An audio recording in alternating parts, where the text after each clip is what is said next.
সুপ্রভাত বন্ধুরা, কেমন আছো তোমরা সবাই? আশা করি তোমরা সবাই অনেক ভালো আছো আর আমরাও বেশ ভালো আছি।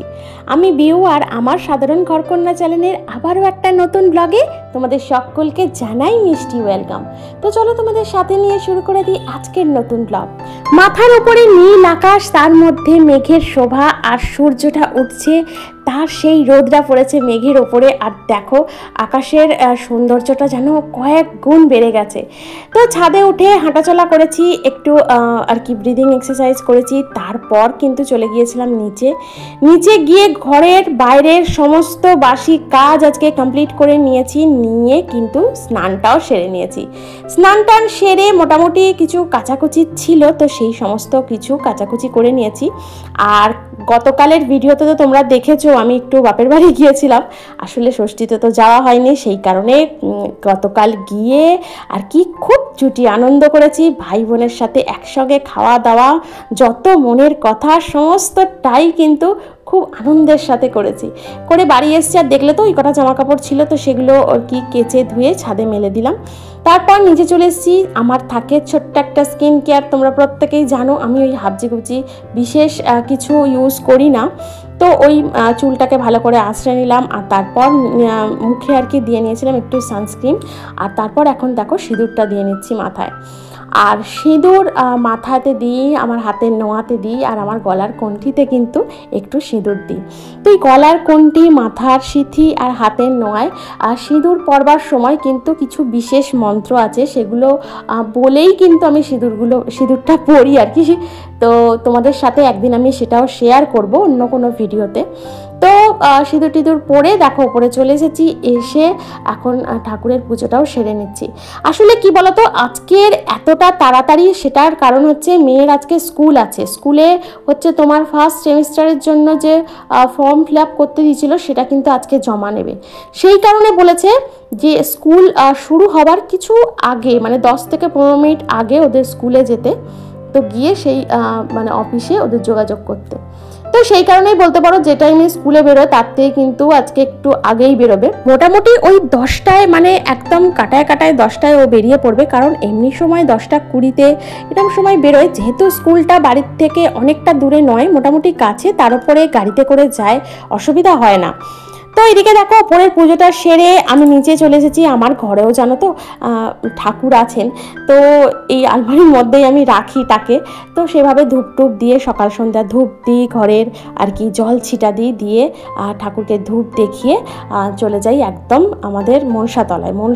মনসাতলা বলো, হরিতলা বলো বা তুলসীতলা বলো, যাই বলো না কেন, সেখানে গিয়ে ধূপ দীপ জ্বালিয়ে জল দিয়ে, তো তুলসী গাছকে তো মানে প্রত্যেক দিন জল দেওয়া যায় না, বিশেষ বার আছে, সেই বারে কিন্তু তুলসী গাছে জল দেওয়া যায় না। আর আজকের বার হচ্ছে সোমবার, তো আজকের সোমবার দিনই কিন্তু মনের প্র্যাকটিক্যাল ক্লাস আছে। সকালে কিন্তু অনেকটা দূরে পড়া আছে, তারপর পড়ে থেকে এসে স্কুল তো যেতেই হবে একদম, কারণ আজকে প্র্যাকটিক্যাল আছে। আর এই যে দু জায়গায় পড়া আছে, পড়াগুলো কিন্তু একদমই বাড়ির কাছে নয়, অনেকটা করে দূরে। তো সেই কারণে না একটু আজকে সোমবারটা আর কি মেয়েটার আর কি একটু চাপ হয়ে যাবে, কিছু করার নেই, করতে তো হবেই এখন। তো যাই হোক, পুজো টুজো সেরে নিয়ে দেখো এখন একটা গ্যাসে ভাত বসিয়ে দিয়েছি, আর একটা গ্যাসে বসিয়ে দিয়েছিলাম গরম জল। আর তোমরা প্রত্যেকেই জানো আমি কিন্তু চাউমিন ওই জলের মধ্যে দিয়ে টকবক গিয়ে ফুটিয়ে সিদ্ধ করি না, আমি গরম জলের মধ্যে কিছুটা ভিজিয়ে রাখি। এদিকে গরম জলে চাউমিনটা ভিজিয়েও দিয়েছিলাম, আর সবজিটা কেটে নিয়েছিলাম, একটু গাজর আলু দিয়েছিলাম, একটু গাজর দিয়েছিলাম, ওই ঘরোয়া যেমন চাউমিন হয় আর কি। তো তার মধ্যে একটুখানি ডিম দিয়েছিলাম, একটু বলতে 2টো ডিম ফেটিয়ে নিয়ে, নুন দিয়ে ফেটিয়ে নিয়ে, যেমন ডিমের ঝুড়ো করে আর কি ওই চাউমিনে দেওয়ার জন্য, তো সেভাবেই করে নিচ্ছি।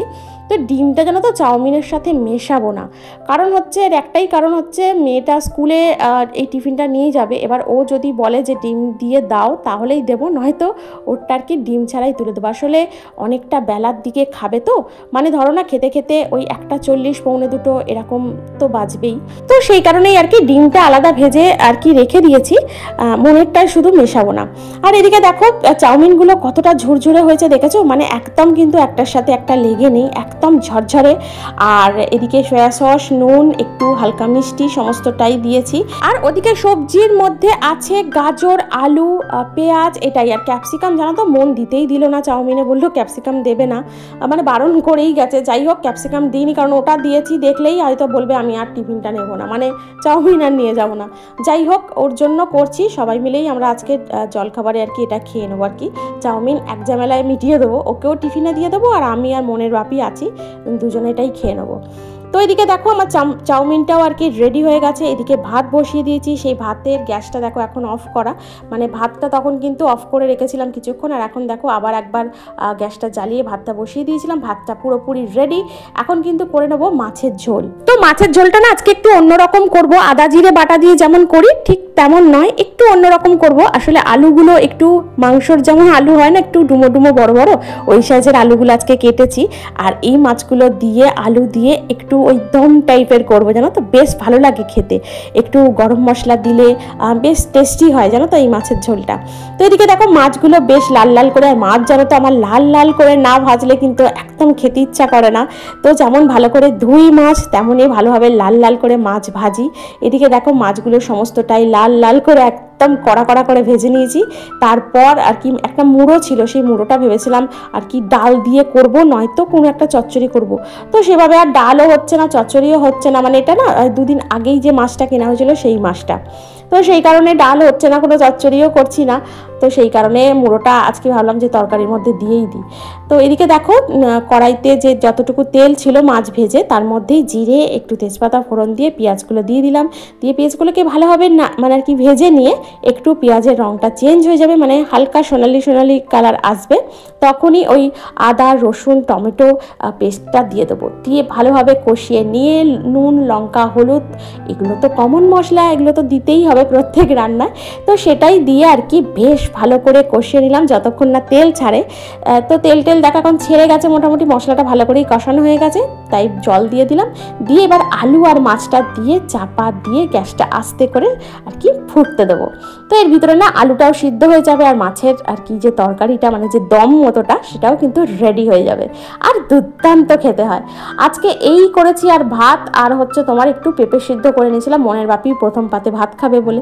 ব্যাস কি বলতো, মেয়েও হাবিজাবি খেয়ে স্কুলে যাবেন, আর মেয়ের কি একটাই বড় সমস্যা কি বলতো, ওকে আমি যাই এখন খাওয়াই, যদি ঘি ভাত খাওয়াই ঘি ভাত, ডাল ভাত খাওয়াই ডাল ভাত, মাছের ঝোল ভাত খাওয়ালে মাছের ঝোল ভাত, এই যে খেয়ে গেল একবার ভাত, আর কিন্তু ও ছুটি হয়ে বাড়ি আসলে তখন কিন্তু ভাত আর খাবে না। এই ঘরে যদি একটু ফল টল থাকে তখন খায়, একটুখানি শরবত খায়, ব্যাস এটাই। স্কুল থেকে বাড়ি এসে আর ভাত একদম ছোবে না। সেই কারণে না চেষ্টা করি ওকে ভাতটা আর কি সমস্তটা দিয়ে খাইয়ে মানে পাঠানো। কি বলতো সবসময় তো সব কটা তরকারি হয়ে ওঠে না, তাই ও যেটা খেতে ভালোবাসে সেই তরকারিটা করে দিই। যাই হোক মাছের ঝোল ভাত ও খেয়ে নেবে।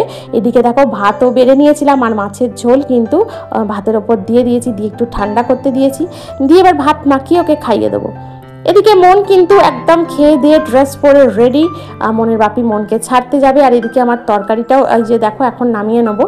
তখন আলুটা না একটুখানি একটু জাস্ট হবে মনে হলো, সেই কারণে আবার চাপা দিয়ে গ্যাসটাকে সিম করে রেখেছিলাম। আর এখন দেখো তরকারিটা পুরোপুরি রেডি, আর এখন এই যে দেখো নামিয়ে নিচ্ছি।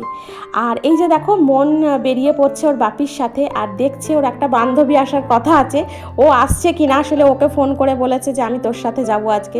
তো এইদিকে দেখো মনের বাপি পিছন পিছন যাচ্ছে, আর ওরা দুজনে আগে আগে চলে যাচ্ছে। তারপর কিন্তু রান্নাঘরের সমস্ত কাজ, আমাদের দুপুরের লাঞ্চ সমস্তটাই কমপ্লিট করে আমি একটু বেরিয়েছিলাম, আসলে একটু দরকার ছিল, সেই কারণে আমাকে বেরোতে হয়েছিল একটু দুপুরবেলা। তো সেই দুপুরবেলা থেকে বেরিয়ে বাড়ি এসেছি জাস্ট ওই ধরো আধ ঘন্টা 30 মিনিট হবে। তো বাড়ি এসে একটু জাস্ট রেস্ট নিয়েছি, রেস্ট নিয়ে দেখো এখন ছাদ থেকে জামা কাপড় সমস্তটা তুলে নিচ্ছি। আর মনও কিন্তু এদিকে বাড়ি চলে এসেছে, এখন ওই ঘড়ির কাঁটায় বাজে বিকাল 5টা এরম সময়। তো তারপর কিন্তু দেখো গাছ কটাতে না জলও দিয়ে দিচ্ছি, দেখেছো কালকে আর কি, কালকে নয় আজকে সকালেই, ভুল বলছি, আজকে সকালেই কিন্তু আমি গাছে জল দিয়ে গেছি। তো দেখো তার মধ্যেই গাছের আর কি সারা দুপুরের বলো সকালের বড় রোদ পেয়ে কিন্তু মাটি একদম শুকিয়ে গিয়েছিল। সে কারণে না দেখো টবটাকে ধরে কলের তলায় বসিয়ে দিয়েছি, আর ওদেরকে এভাবে স্নান করিয়ে দিচ্ছি। তো কি বলতো এভাবে না জল দিলে না ওরাও যেন মনে হয়, মানে জলটা দেওয়ার যেন পরে আমাদের নিজেদের মনে হয় যেন ওরাও শান্তি পেলো একটু গরমের এই এত তাপের মধ্যে থেকে। আর এদিকে এই গাছটা না একটু কুঁড়ি এসছে দেখছি, তো জানি না এই গাছে কবে ফুল আসবে। তো জানো তো এই নাকচম্পা গাছের কিন্তু আমার অনেক দিনের শখ ছিল যে এই গাছ আমি বাড়িতে একটা রাখবো। আর নিচে তো আর জায়গায় নেই, কারণ লেবু গাছ আম গাছে পুরো বাগানটা জুড়ে আর মানে কোনো জায়গায় নেই যে নিচে এদেরকে রাখবো। তবে অপরাজিতা গাছটা কিন্তু আমার বাগানেই আছে। আর এদিকে দেখো এটা হচ্ছে তোমার কুন্দজয়ী, তো এই কুন্দজয়ী গাছটাতেও কিন্তু বেশ ভালো করে জল দিয়ে দিচ্ছি। আর কি বলতো, মানে কিছুটা জল না আমি না প্রথমে কলটা চালিয়ে ফেলে দিয়েছিলাম, কারণ কলটা খুলতেই যে জল বেরোচ্ছে না, একদম গরম আগুন জল। এই জল তো গাছের মধ্যে দিলেই যেন মনে হচ্ছে গাছগুলোর আরও কষ্ট হবে। তো সেই কারণে কলটা খুলে কিছুক্ষণ রেখেছিলাম ওই গরম জলটা একটু কেটে যেতে, তারপর কিন্তু গাছটাতে জল দিয়েছি। আর এদিকে তোমাদের সাথে এখন দেখা হচ্ছে প্রার্থনার মুহূর্তে, মানে প্রার্থনায় বসছি সেই মুহূর্তে। আর গরমের মধ্যে চুলটা কোথায় তুলেছি দেখেছো, আর পারছি না, ঘাড়ের কাছে এসে না এত অসুবিধা হয় কি বলবো। ধূপ দীপ শঙ্খ আর কি বাজিয়ে করে নিয়েছিলাম আজকে সন্ধ্যার দয়ালের প্রার্থনা। তারপর নিচে এসে গরম গরম চা তো খেয়েই নিই জানো। আর এদিকে মনও পড়তে থেকে বাড়ি চলে এসেছিলো, আর ওর বাপি না গতদিনে আর কি এনেছিল একটু মাশরুম, তো এই মাশরুমের ও আর কি চিল্লি খাবে বলে বায়না করছে। তো সেটা আবার ও নিজেই বানিয়েছে জানো তো, নিজেই বানালো। এখন তো রান্না আর কি বানানোর কোনো সমস্যাই হয় না, ইউটিউবে এত ভ্যারাইটির রান্না থাকে। তো যাই হোক, এদিকে দেখো ওই যে মাশরুমটা সেটাকে কিন্তু একটু নুন জলে ভিজিয়ে রেখেছিলাম, তারপরে একটু হালকা ভাবিয়ে জলটা ফেলে দিয়ে তারপর কিন্তু ওটাকে ম্যারিনেশন করা হয়েছিল। আদা বাটা, রসুন বাটা, তোমার গোলমরিচ, একটু কর্নফ্লাওয়ার, একটু হালকা নুন, তো আর একটু ডিম দিয়েছিলাম হালকা, মানে অল্প করে। তো সেটা দিয়ে সমস্তটা মাখিয়ে যেমন চিলি চিকেন হয় আর কি, ঠিক সেম ওই একই প্রসেসে এটাও আর কি করা হলো। আমি যদিও করিনি, করেছে কিন্তু আমার মেয়ে মন। ও কিন্তু এখন না একটু আধটু ওই রান্নার দিকে ঝোঁক হয়েছে দেখছি, মানে একটু কিছু ভ্যারাইটি রান্না মানে আর কি হলেই বলবে মা আমি করব। যাক, মেয়ে মানুষ, সমস্ত কিছুই তো একটু শিখে রাখা দরকার ওর ভালোর জন্য। ও নিজে কোথাও একা থাকলে, যদি কোথাও ভবিষ্যতে পড়াশোনার সূত্রে যদি কোথাও একা যায় পড়তে, সেখানে হয়তো একাই থাকবে, সেখানে হয়তো একটু আধটু রান্না জানলেও নিজেও করে খেতে পারবে বাড়িতে, মানে সেই জায়গায় আর কি। তো সেই কারণেই আর কি একটু আধটু মেয়ে মানুষকে সমস্ত কিছুই অল্প অল্প করে শিখে রাখা দরকার। আর এদিকে দেখো আমাকে বলছে কতটা কি দেবো আর কি, ও আমায় বলছে মা এটা এতটা দাও, ওটা অতটা দাও। তো যেভাবে বলছে আমি সেভাবেই ঠিক দিয়ে দিচ্ছি। কি বলো তো, এইগুলোকে নিয়ে না সেই ওই দিকটায় রেখেছে রান্নার ওদিকে তো পুরো ডিম আঁশ পুরো ভর্তি। এক্ষুনি মা নেই, তাই মা থাকলেই কিন্তু ওর সাথে এক্ষুনি কথা কাটাকাটি হতো, কারণ বলতো সব আঁশ এটা করে দিচ্ছে। তো সেই কারণে না ওই দিক থেকে টেনে নিয়ে এদিকে রাখলাম। আবার কি বলতো, একটু ভালো করে আর কি কলের তলায় নিয়ে গিয়ে একটু ধুলাম জানো তো। আমার না মনটা কেমন একটা খুঁতখুত করছে, বারণ করলাম যে ওকে আমি সমস্ত কিছু দিয়ে দেবো, কথা শুনলো না, সব বার করে যেন ওই দিকটায় রাখলো। আর এদিকে দেখো মোটামুটি আমাদের ওই চিল্লি মাশরুম আর কি রেডির দিকে। এদিকে একটু কর্নফ্লাওয়ার জলে গুলে তার মধ্যে দিয়ে দিয়েছিল, আর এখন একটু ফুটতে দিয়েছে আর কি। তো এটা ফুটে গিয়ে গ্রেভিটা আরেকটু ঠিক হয়ে আসলেই কিন্তু মোটামুটি এটাকে নামিয়ে ফেলা হবে। তার উপরে দিয়ে দেওয়া হবে একটু গোলমরিচের গুঁড়ো। আসলে কি বলতো, চাইনিজ কোনো রান্নায় কিন্তু গোলমরিচের গুঁড়োটা একদম মাস্ট, আর দারুণ লাগে খেতে। তো এই গোলমরিচের গুঁড়োটা দেখো এখন দিয়ে নিচ্ছি। আর গোলমরিচের যে ঝালটা না, এটা যে হালকা ঝাল একটা, এটা কিন্তু ওই চিল্লি চিকেন বলো, চিল্লি পনির বলো, যাই করো না কেন বেশ আর কি এই গোলমরিচের গুঁড়োটা দিলে তার স্বাদটা কিন্তু অনেক ক্ষেত্রে আর কি আলাদা হয়ে যায়। আর এদিকে দেখো মোটামুটি চিলি মাশরুমটা একদম রেডি। এবার কিন্তু নামিয়ে নেবার মনের বাপিকেও কিন্তু খেতে দিয়ে দেবো, কারণ মনের বাপি আর কি মেয়ের এই যে রান্না এটাকে কিন্তু টেস্ট করার জন্য একদম রেডি হয়ে আছে। তো চলো মনের বাপিকে খেতে দিয়ে দিই, আর তার সাথে আমরাও রাতের ডিনারটা সেরে নিই। তো আজকে ভিডিওটা এখানেই রাখি।